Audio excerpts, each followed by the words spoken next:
Hello बच्चों, कैसे हैं आप लोग। मैं उम्मीद करता हूँ सभी बच्चे बहुत अच्छे होंगे और इस समय बहुत तेज़ी के साथ, मेहनत के साथ अपने बोर्ड्स की तैयारी कर रहे होंगे। मैं आपका फिजिक्स टीचर एस.सी. श्रीवास्तव आज आपके लिए फिर अल्टरनेटिंग करंट का नेक्स्ट वीडियो लेक्चर लेकर आया हूँ। और इस नेक्स्ट वीडियो लेक्चर में मैं आपको कुछ ऐसे different types of circuits, AC circuits बताऊंगा जिसमें कि रेजिस्टेंस, कॉइल एंड कैपेसिटर, ये तीन डिवाइसेस को अलग अलग लेकर एसी सर्किट्स बताऊंगा। फिर दो के कॉम्बिनेशन को साथ में आपको बताऊंगा और इसके बाद ये तीनों एक साथ सीरीज़ में जोड़कर अल्टरनेटिंग करंट के लिए जो सर्किट बताऊंगा उसमें आपको रेजिस्टेंस, उस सर्किट का phase difference, phasor, wave form, ये सब कुछ बताऊंगा। मतलब प्रतिरोध, कलांतर, कला संयोजक और उसका तरंग रूप, यानी इतने पॉइंट्स पर हर एक सर्किट में मैं डिस्कस करूंगा। और मैं ये आपको बताना चाहता हूँ कि ये ऐसे सर्किट्स हैं जो बोर्ड के पॉइंट ऑफ व्यू से, चाहे वो स्टेट बोर्ड हो या सीबीएसई बोर्ड हो, मोस्ट इम्पॉर्टेंट है। और इसके साथ साथ डिफरेंट टाइप के कॉम्पिटिटिव एग्ज़ाम्स में भी इस पोर्शन से न्यूमेरिकल से लेकर थ्योरी से रिलेटेड बहुत सारी प्रॉब्लम्स पूछी जाती हैं। कॉम्पिटिटिव एग्ज़ाम में इसके लिए न्यूमेरिकल्स भी मोस्ट इम्पॉर्टेंट होता है। तो सबसे पहले मैं आपको पहला सर्किट बताऊंगा। सर्किट कंटेन्स ओनली रेजिस्टेंस, यानी कोई अल्टरनेटिंग सोर्स ले ली हमने और उसके साथ एक रेजिस्टेंस इस तरह से लगा दिया। सपोज इसका वोल्टेज VR है। वैसे तो करंट इसमें चेंज होता रहता है, लेकिन इस तरह से हम ले लेते हैं तो आप देखोगे कि इसका जो अल्टरनेटिंग वोल्टेज का इक्वेशन मिलता है वो ये होता है, V=V0 sin ओमेगा t। यहाँ मैंने रेजिस्टेंस I लिया है। इसका मतलब ये हुआ कि अगर करंट मैं निकालूंगा तो V/R होगा या V0 sin omega t upon R। इससे देख रहे हैं V0 अपॉन R I के इक्विवेलेंट होता है, तो ये मिल जाएगा I0 sin ओमेगा t। ये जो इक्वेशन मिली है, अगर इन दोनों इक्वेशन का कंपैरिजन किया जाए, यानी V/I, V0 अपॉन I0, तो ये जो कांस्टेंट मिलता है ये आपको पता है रेजिस्टेंस है। और अगर इस तरह से मिलता है तो ये ओमिक सर्किट होगा।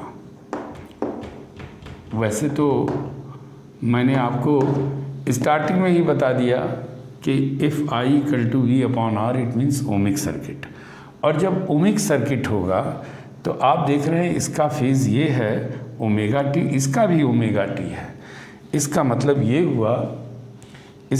ये हुआ कि अगर डेल्टा फाई, यानी यूँ कह सकते हैं फेज़ डिफरेंस, अगर फेज़ डिफरेंस की बात की जाए कि क्या होगा, तो बहुत आसानी से आप समझ सकते हैं कि delta phi is equal to 0, यानी V और I किस में होंगे, सेम फेज़ में होंगे।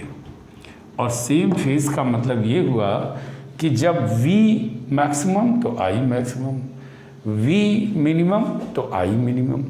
अगर ऐसा हमको पता है तो बहुत आसानी के साथ आप इसका वेव फॉर्म भी दिखा सकते हैं। कैसे? ये सपोज दैट V है और I यहाँ से स्टार्ट होता है। अब अगर मैं करंट का लूँगा तो इसका एम्पलीट्यूड थोड़ा छोटा होता है, यानी इसके एम्पलीट्यूड से कम होता है। करंट का एम्पलीट्यूड वोल्टेज के एम्पलीट्यूड से कम है, इसलिए आपको एम्पलीट्यूड कम ज़रूर दिख रहा है, लेकिन जहाँ वोल्टेज मिनिमम है वहाँ करंट भी मिनिमम है, जहाँ वोल्टेज मैक्सिमम है करंट भी मैक्सिमम है। इसका मतलब दोनों सेम फेज में है। तो V equal to V not sine omega T के लिए ये ग्राफ हो गया, और I is equal to I not sine omega T के लिए ये ग्राफ हो गया। अब आता है इसमें, देखिए मैंने क्या क्या कहा था, रेजिस्टेंस। तो रेजिस्टेंस आप समझ सकते हैं कैसे फाइंड होगा, V अपॉन I या V not upon I not equal to R।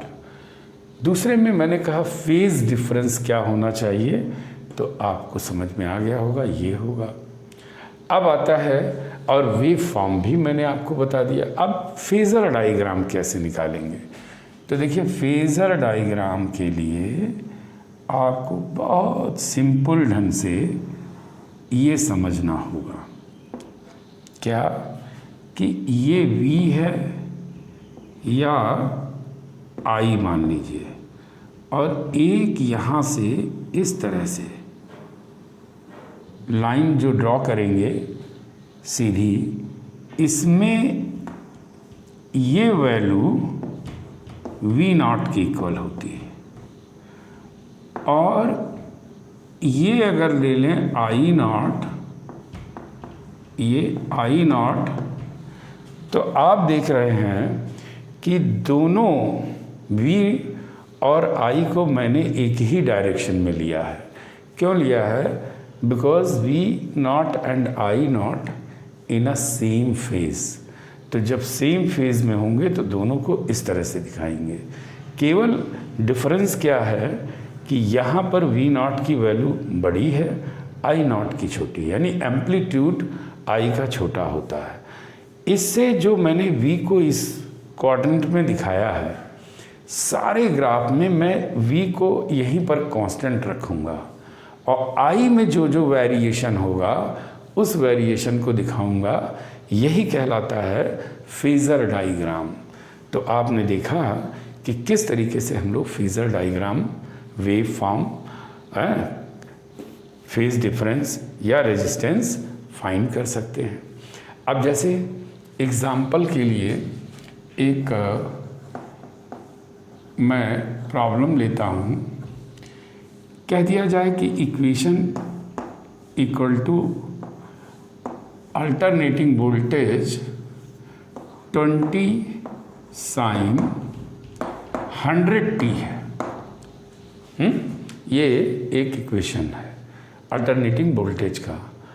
और अगर ये कहा जाए कि इसमें जो रेजिस्टेंस है वो 5 ओम का है, 5 ओम का रेजिस्टेंस है। पहला प्रॉब्लम इसमें ये दे दिया जाए कि इक्वेशन ऑफ AC यानी अल्टरनेटिंग करंट, ये अल्टरनेटिंग वोल्टेज था, V equal to V not sine omega T, या ये अल्टरनेटिंग करंट का निकालना है।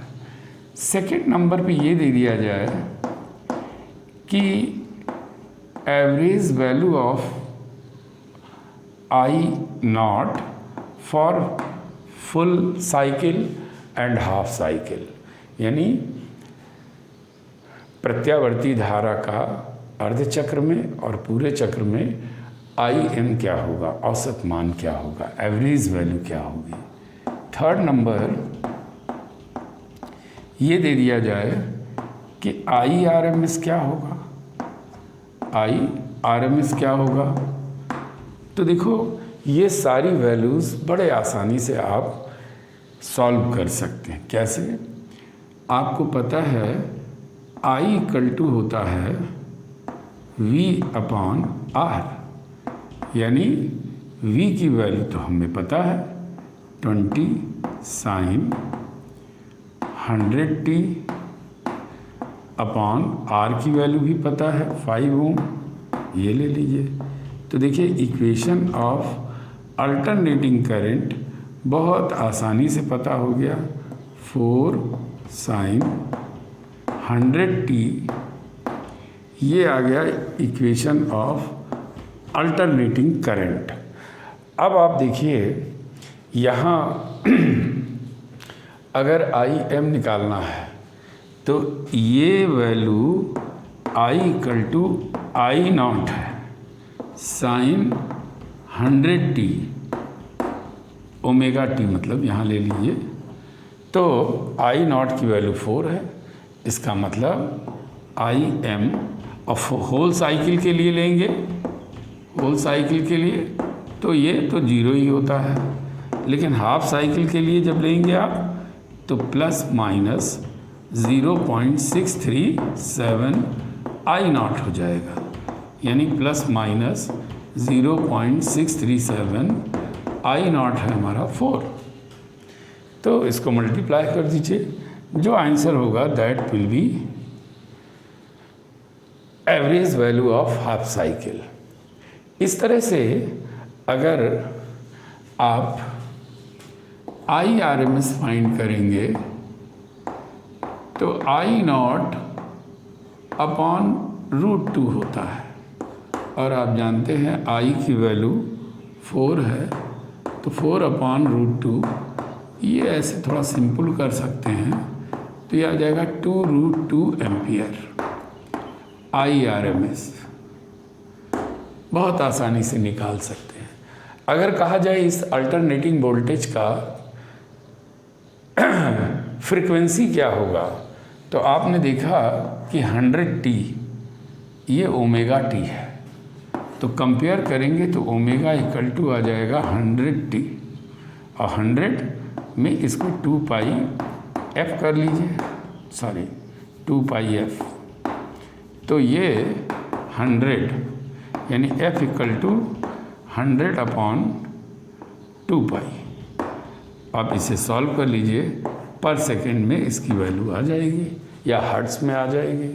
तो इस तरह से बहुत ही सिंपल न्यूमेरिकल प्रॉब्लम यहाँ पर ये मैंने आपको बताया है, लेकिन देखते ही देखते जब कॉम्बिनेशन आप पढ़ेंगे तो यही जो इंडिविजुअल सर्किट्स पढ़ रहे हैं, ये सर्किट काफ़ी हेल्पफुल होगा। तो देखिए अब दूसरा सर्किट क्या है। अब की बार मैं अल्टरनेटिंग सर्किट्स में कॉइल को लगाऊंगा। कॉइल का मतलब इंडक्टर। किस तरीके से कि अगर ये अल्टरनेटिंग सोर्स है और ये मैंने एक कॉइल ले लिया, तो ये VL हो गया, और यहाँ पर L ये कोफिशिएंट ऑफ सेल्फ इंडक्शन। मैंने पिछले उस V और I के बीच में एक तरह से देखा जाए तो वेव फॉर्म और फेज डिफरेंस बताया था। तो उसमें मुझे एक बात और जोड़नी है कि अगर जैसे करंट हमने ये डायरेक्शन ले लिया और रेजिस्टेंस के लिए जो वोल्टेज लेंगे वो ये है, तो ये दोनों सेम फेज में होने के नाते एक डायरेक्शन में बनता है। यही मैंने फेज़र डायग्राम में भी बताया, लेकिन वो ढंग थोड़ा सा बदला हुआ था। अब मैं यहाँ ये बताना चाह रहा हूँ कि I जो होगा उसको मैं हर एक ग्राफ में इस तरह से जो लूँगा वो इसी डायरेक्शन में लूँगा। इसका जो V है वो क्या होगा उसके रिस्पेक्ट में हम लोग V को लेंगे, लेकिन यहाँ I जो लेंगे वो हमेशा इसी तरह से लेंगे। चलिए इसको बाद में बताते हैं। आपको पता है कि अल्टरनेटिंग वोल्टेज के लिए जो इक्वेशन होती है वो ये है इससे जो करंट इसमें जाएगी, वो करंट जब इसमें जाएगी तो ये कॉइल होने के नाते अपोज करेगा, और अपोज करने का मतलब है कि इसमें फिर इंड्यूस्ड करंट प्रोड्यूस होगी या इंड्यूस्ड ईएमएफ प्रोड्यूस होगा। तो जो इंड्यूस्ड ईएमएफ प्रोड्यूस होगा उसको हम लोगों ने अभी तक ये पढ़ा है कि E=-L di/dt, ये इलेक्ट्रोमैग्नेटिक इंडक्शन में पढ़ा था। तो ये E के इक्विवेलेंट होता है, स्मॉल e। तो अगर मैं ये कहूँ कि टोटल जो वोल्टेज होगा इस सर्किट का वो ये होगा I/R, ये होना चाहिए। यहाँ आप ये नहीं समझ पा रहे होंगे तो मैं बता दूँ कि ये टोटल वोल्टेज मैंने निकाला। इस टोटल वोल्टेज में I/R भी लेंगे। तो R का मतलब यहाँ पर आप देख रहे हैं सर्किट में कहीं है रेजिस्टेंस? नहीं है। तो अगर सर्किट में रेजिस्टेंस नहीं है तो या प्रतिरोध नहीं है तो इसे हमें ज़ीरो कर देना चाहिए। इस तरह से आपको जो मिलेगा वो ये E की वैल्यू क्या होती है ये मैंने अभी आपको बताया, L/di/dt = 0। अब इसे थोड़ा सॉल्व करेंगे तो क्या मिलने वाला है, L/di/dt = V, या V को लिख सकते हैं V0 sin ओमेगा t। यहाँ से di की वैल्यू जब आप निकालोगे तो ये आ जाएगा V0/L sin omega t dt। अब क्या करें, इधर और इधर इंटीग्रेट कर दीजिए। जब इंटीग्रेट करेंगे तो हमें करंट मिलेगा, I इधर हो गया, V0/L साइन ओमेगा टी का होता है -cos omega T upon omega. ठीक है, ये -cos omega T upon omega. इसको थोड़ा सा और सॉल्व करें तो क्या मिलने वाला है,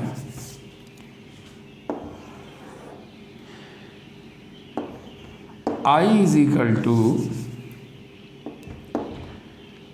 V0/L cos ओमेगा टी और ये माइनस। सबसे पहले हम लोग क्या करेंगे कि ये V = V0 sin omega T के फॉर्म में है, तो इस इक्वेशन को उसी फॉर्म में इसको कन्वर्ट कर लेते हैं। बहुत आसानी से कन्वर्ट कर सकते हैं। V0/ओमेगा/L ये हो सकता है sin π/2 ओमेगा टी। यहाँ एक बात और ध्यान में रखनी है कि sin -θ = -sin θ। तो इस माइनस को अगर ब्रैकेट के अंदर ले जाएंगे तो ये आ जाएगा sin ओमेगा टी -π/2। अब अगर ध्यान से देखें तो इस इक्वेशन में लेफ्ट हैंड साइड में करंट है, ये डायमेंशन लेस होगा साइन। इसका मतलब ये अगर इक्वल है तो ये पूरी वैल्यू I के इक्वल होनी चाहिए। अगर ये वैल्यू पूरी I के इक्विवेलेंट है तो इसका मतलब ये V तो पहले से दे रखा है, तो ये अपॉन R होना चाहिए। लेकिन यहाँ R की जगह क्या है, XL। कोई बात नहीं, इसको हम लोग इस तरह से लिख सकते हैं, I = V0/XL sin omega T -π/2। ये जो एक्सेल है एक्चुअली इसको हम लोग ओमेगा एल तो कहते हैं, लेकिन ये एक तरह से रेजिस्टेंस है। क्यों रेजिस्टेंस है? क्योंकि कंपैरिजन करने पर यहाँ रेजिस्टेंस होना चाहिए, लेकिन ये एक स्पेशल सिचुएशन में मिला है, इसलिए इसको हम लोग कुछ अलग नाम भी रखेंगे। ठीक उसी तरह से जैसे कि अगर कोई इंडियंस है तो उसका नाम राधे श्याम घनश्याम, और अगर कोई फॉरेनर है तो फिर उसका नाम आप समझ सकते हैं, क्लाइव लाइड हो सकता है, बॉब सिम्पसन हो सकता है, बहुत सारे इंग्लिश नेम होते हैं, वो हो जाता है। लेकिन बीइंग ह्यूमन सेम है, इसका मतलब रेजिस्टेंस तो है दोनों, लेकिन यहाँ नाम थोड़ा बदल जाना चाहिए, और उसको हम लोग कहते हैं इंडक्टिव रिएक्टेंस। इंडक्टिव रिएक्टेंस या प्रेरण प्रतिघात, इसको हिंदी में कहते हैं प्रेरण प्रतिघात। तो जो हिंदी मीडियम के स्टूडेंट हैं उनको भी अच्छी तरह से ये समझ में आना चाहिए। तो एक्सेल इक्वल टू ये मिल गया। अगर मैं इसे थोड़ा और सॉल्व करूं तो ये ओमेगा है 2πf के इक्वल होगा, तो इक्वेशन ये भी मिल सकती है। तो आपने देखा कि इस सर्किट का रेजिस्टेंस क्या होगा, ये अभी तक हम लोगों को पता चल गया, और वो रेजिस्टेंस इंडक्टिव रिएक्टेंस है जो ओमेगा एल के इक्वल होगा। इस तरह से नेक्स्ट पॉइंट अगर इस पर हम लोग ध्यान दें तो I is equal to I0 बन जाएगा ये साइन ओमेगा टी -π/2। आपने देखा कि ये जो इक्वेशन है वो v equal to V0 sine omega के साथ, ओमेगा टी के साथ अगर कंपेयर करें तो I0 π/2 पीछे है, यानी लैगिंग कर रहा है वोल्टेज से I। कितना? π/2। समझ रहे हैं? यानी इसको हम लोग कह सकते हैं फेज़ डिफरेंस इसका क्या होगा। तो फेज़ डिफरेंस यहाँ से बिल्कुल क्लियर हो रहा है, अच्छी तरह से क्लियर हो रहा है कि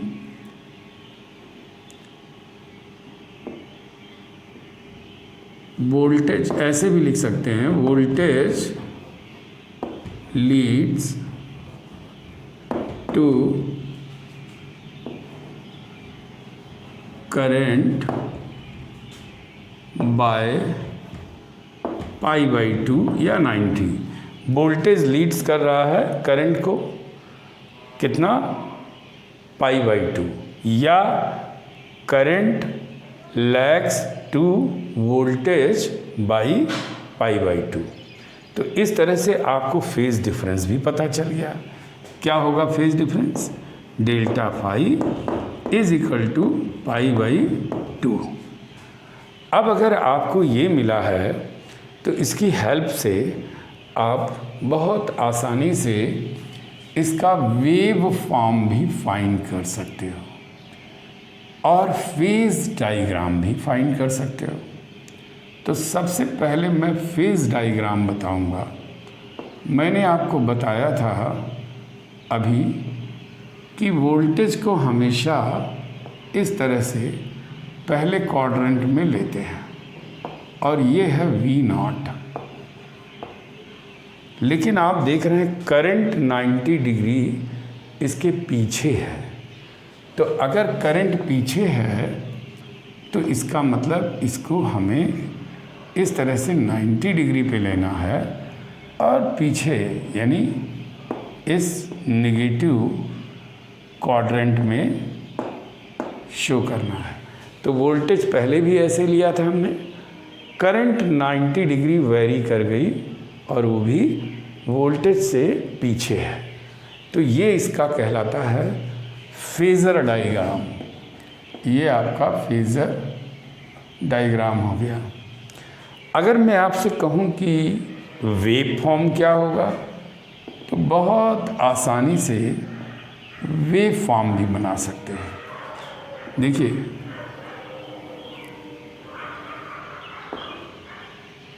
ये वोल्टेज है जो आपने पीछे भी देखा, V equal to V0 sine omega t ले सकते हैं आसानी से। अब ज़रा आप देखिए कि इसका करंट क्या होना चाहिए।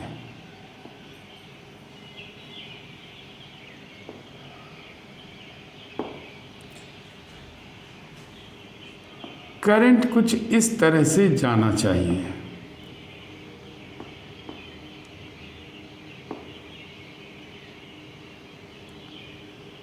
इस तरह से जाना चाहिए। क्यों जाना चाहिए? देखो, यहाँ पर वोल्टेज 0 है, तो ये निगेटिव में π/2 है। अब देखिए, आप जब यहाँ करंट 0 है तो वोल्टेज मैक्सिमम है, यहाँ वोल्टेज 0 है तो करंट मैक्सिमम है।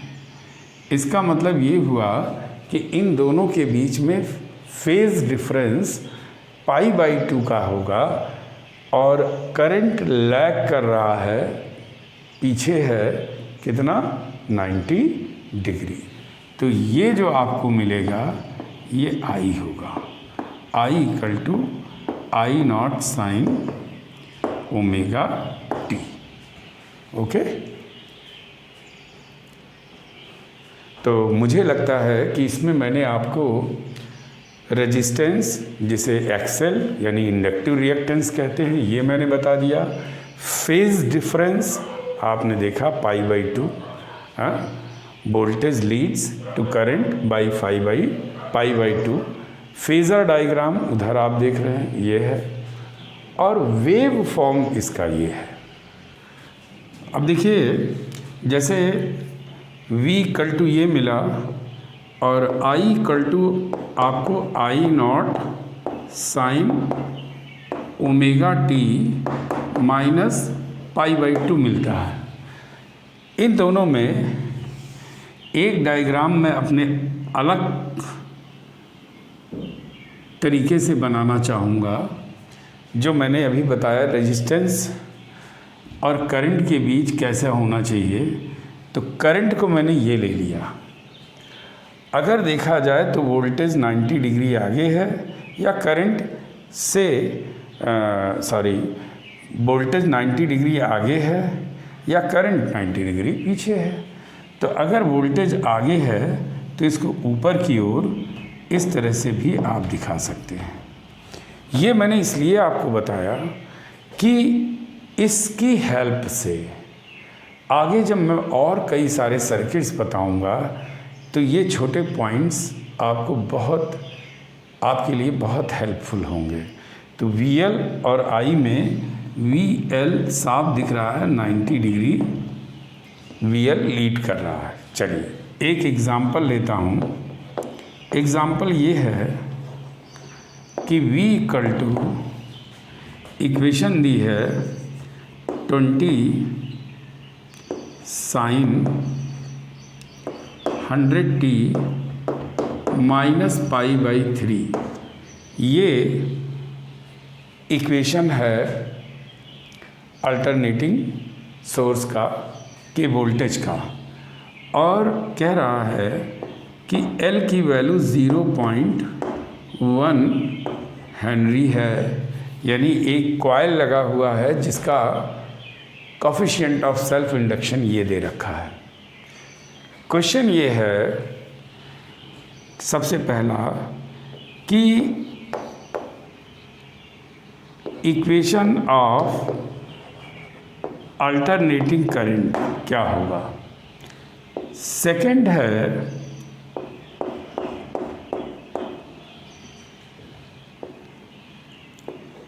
हाफ साइकिल के लिए एवरेज वैल्यू क्या है। थर्ड है IRMS क्या होगा, और फोर्थ कह सकते हैं कि इसका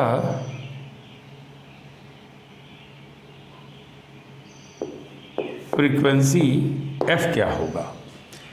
तो ये सारी वैल्यूज़ बड़े आसानी से हम लोग फाइंड कर सकते हैं। सबसे पहली बात तो ये कि एक्सेल एक रेजिस्टेंस है जिसको इंडक्टिव रिएक्टेंस कहते हैं। तो आपको पता है ये ओमेगा एल के इक्वल होगा। ओमेगा एल के अगर इक्वल होगा तो आप देखो कि यहाँ पर इस इक्वेशन में जहाँ v equal to 20 sine 100t minus पाई/3 है, तो ये v equal to v0 sine omega t minus पाई/3 कह दें, तो ओमेगा की वैल्यू कितनी होनी चाहिए 100, और L की वैल्यू हमें पता है, ये 100 हो गया। L की वैल्यू 0.1 हेनरी है, तो यहाँ 0.1 हेनरी कर दीजिए, तो XL मिल गया 10 ओम। अब I इज इक्वल टू होता है V0 अपॉन XL, और V0 की वैल्यू आपका 20 है, और ये हो गया 10, तो मिल जाएगा, सॉरी यहाँ I0 आएगा तो मिल जाएगा 2। अब इसी तरह से I के लिए जो इक्वेशन लेंगे वो I इक्वल टू I0 यानी 2 साइन 100t। आप देख रहे हैं माइनस पाई/3 है, तो माइनस तो पाई/3 होगा, लेकिन ये 90 डिग्री पीछे होगा। इसका मतलब ये हुआ कि माइनस पाई/2 हो जाएगा। आपने देखा ना इन दोनों के बीच में डिफरेंस कितना होना चाहिए, पाई/2। तो ये तो आपका पहले से था ही, ये 90 डिग्री लैग करना चाहिए, तो माइनस पाई/2 हो जाएगा। तो जो इक्वेशन मिलेगी वो 2 साइन 100t माइनस 5 पाई/6, ओके, ये मिल गया। अब यहाँ पर इक्वेशन मिलने के बाद ये सारी वैल्यूज़ बड़े आसानी से आप निकाल सकते हो। IM लिखा है, ये होता है 0.637, I0 0.637, I0 2 है, 2 से मल्टीप्लाई कर दीजिए 14,